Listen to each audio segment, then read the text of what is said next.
Hey guys, welcome to a weekly storytime video. If you like these storytime videos, give this video a like, leave a comment, let me know what you think down below, and subscribe if you're not already. All of those things really do help out the channel. And if you want to support us, help us continue to do what we do here while also getting bonus content, the best place to do that is over on Patreon.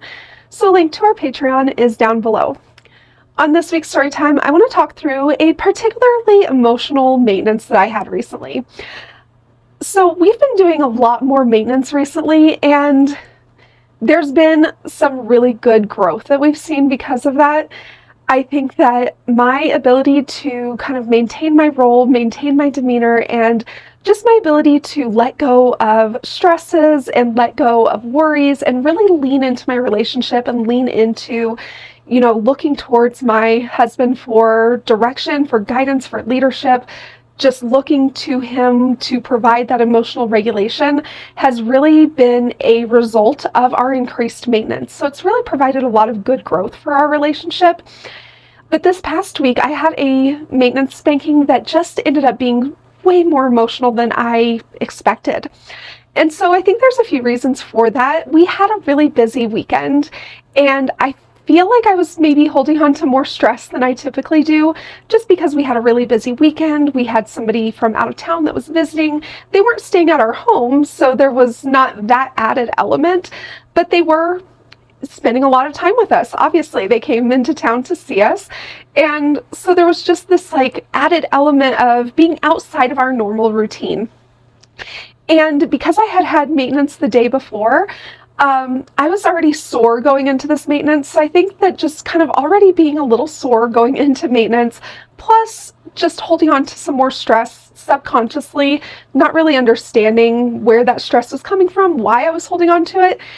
This maintenance ended up being really, really emotional because the maintenance from the day before, I didn't really let go of all of the stress of the weekend. I really didn't let my guard down completely, but I did during this maintenance. And so it was time to do maintenance. Coda and I usually talk just a little bit beforehand. He reassures me that maintenance is just to continue to maintain our dynamic, continue to help us grow as a couple, that it's not a result of doing anything wrong. It's not a result of an infraction. I'm not being punished. I don't need to have the mentality of receiving punishment, that he wants to just reassure me and make sure that I'm in a good headspace to receive maintenance and receive it for what it is. And so we were talking about all that, got time to do the maintenance.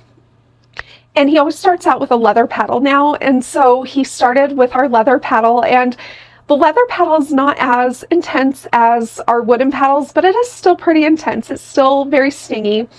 And because I was already sore, that felt way more intense than what it actually was. And by the time he was done with the leather paddle, I was already kind of primed for that emotional release. So as soon as he started with the wooden paddle, I just started sobbing, crying. And I don't typically cry during the spanking. I wouldn't say typically, it's about half and half. Typically I will cry through the spanking during a punishment, but for maintenance, I typically don't cry until afterwards. But this time I was just sobbing, crying, and he doesn't let those things affect him because he understands that that's part of my process. That's part of why we do maintenance, is for me to process and release all of those pent up emotions so that they don't come out in my behavior, so that they don't start to affect how I show up in my relationship. And so he continues to do the wooden paddle, and then he moves on to the next paddle, because our maintenance system basically goes through our structure of a punishment, but with less intensity and less time. And so he moves on to the next paddle, which is our little stick paddle, where he really targets my sit spot and my upper thigh a little bit, and that felt really intense.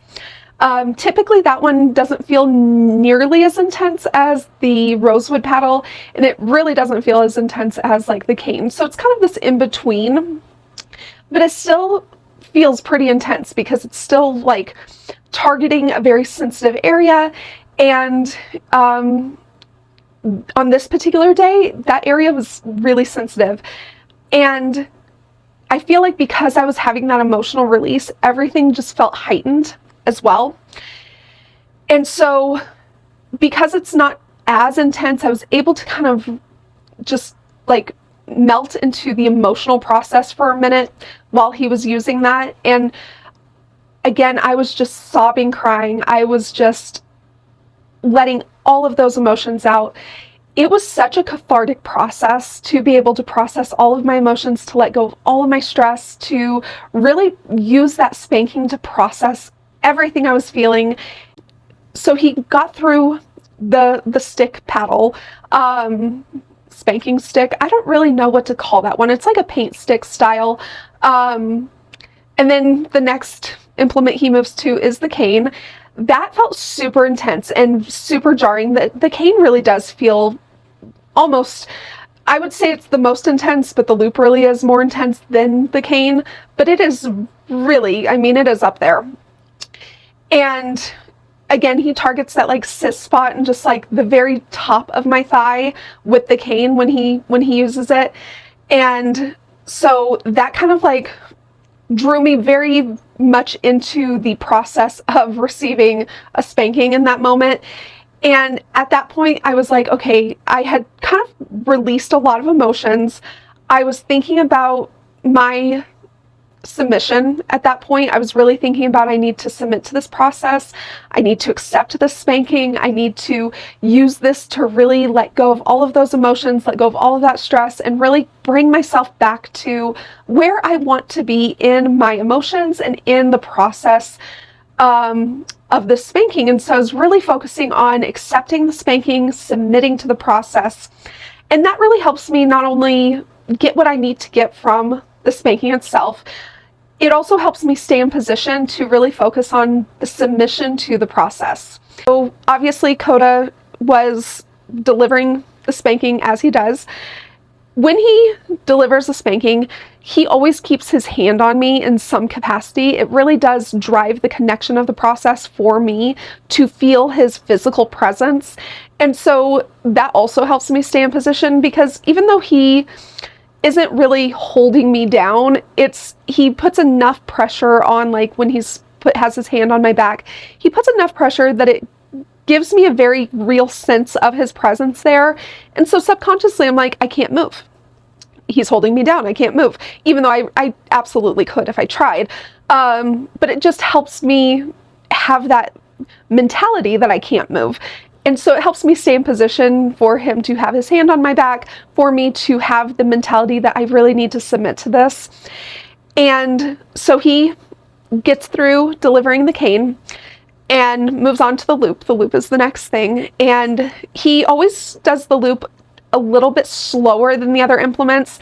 I don't know if that is because he is really focusing on placement, if that is because he knows it's a more intense implement, so he is going just a little bit slower so that I have just a little bit more reprieve between each landing of it.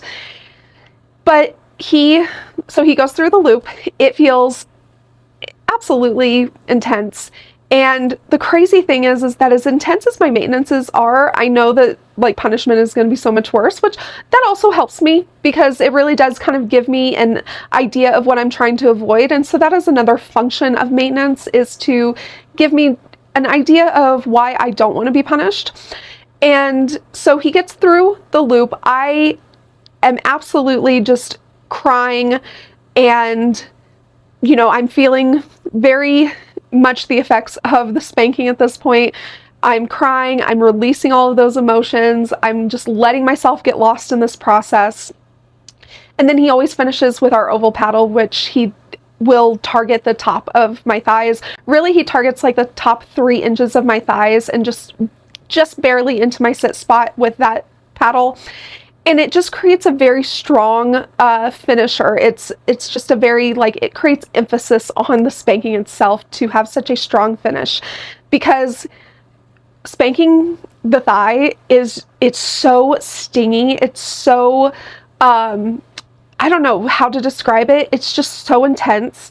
And because it's such a sensitive area. And so when he finishes with that paddle, it puts a lot of emphasis onto the process, and it just creates a lot of just finality in the spanking, is the only way I can kind of describe it. So even if he switched the order of implements, he would always finish with that one because it creates such emphasis right at the end of the spanking. It kind of gives me something to like think about and gives me something to really remember.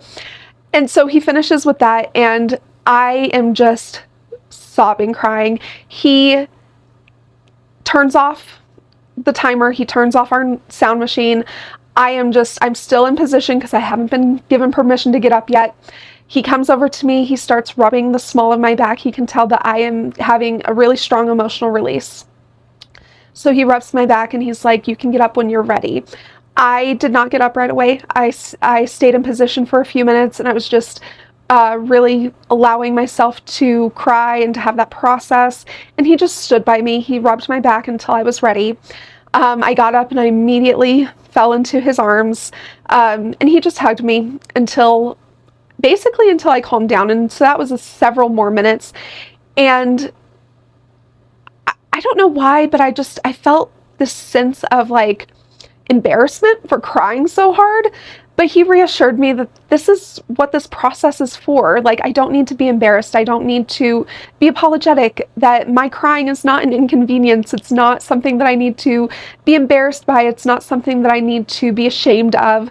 And so he really just gave me that reassurance that this is what this process is for. And he wants me to cry. He wants me to use this time to really process all of these emotions.